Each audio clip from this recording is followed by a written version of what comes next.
And the same thing with the ethical voter. Ethical voter has some existence problems, more complicated than the mobilization model, but overall.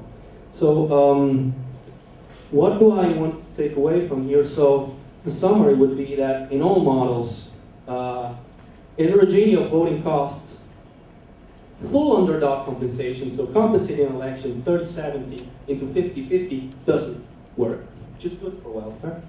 So the majority party is expected to maintain a considerable advantage and winning margin, winning the election, whatever the model is.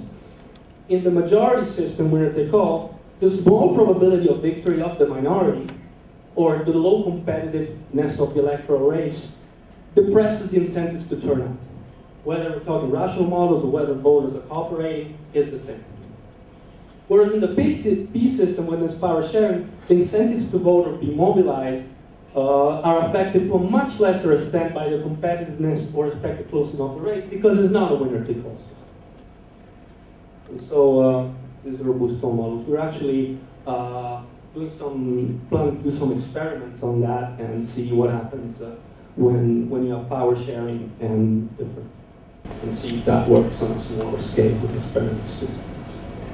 All right, I think I'll stop here. Do we have questions?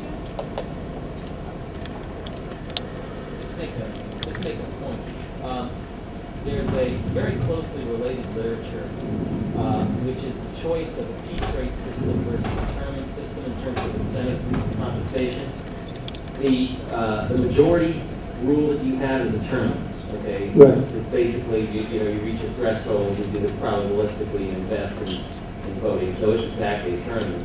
The other one is a piece rate, because what you're doing is you're saying, I'm going to compensate the guy, I'm going to compensate the worker on the basis of the number of units I produce, and so it's continuous, and so many of the results that you have are akin to the stuff that you get in the labor literature where you're comparing piece rates to terms. Oh, okay. Okay. It's really the same model.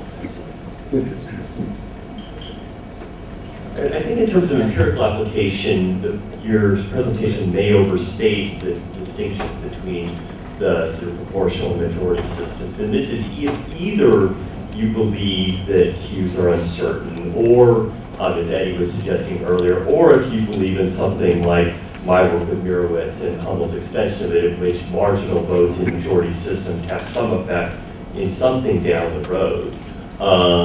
Then I think you should get similar effects in the two systems in terms of probabilities of parties winning, whether there's partial or full compensation, circumstances under which the majority dominates. Actually, it should be pretty much the same for the two. I think if you have this sort of signaling in future election story. But I also think it probably would work with an unknown Q as well. I'm not sure about that. Yeah. So surely the unknown Q depends. We haven't done with the unknown Q models. It's kind of hard, but surely when the unknown Q is, say, if Q is unknown and it's between 30 and 40%. Yeah, well then and that works as long as so for sure that still holds here even if the Q is say from 30 to 40%, we still have.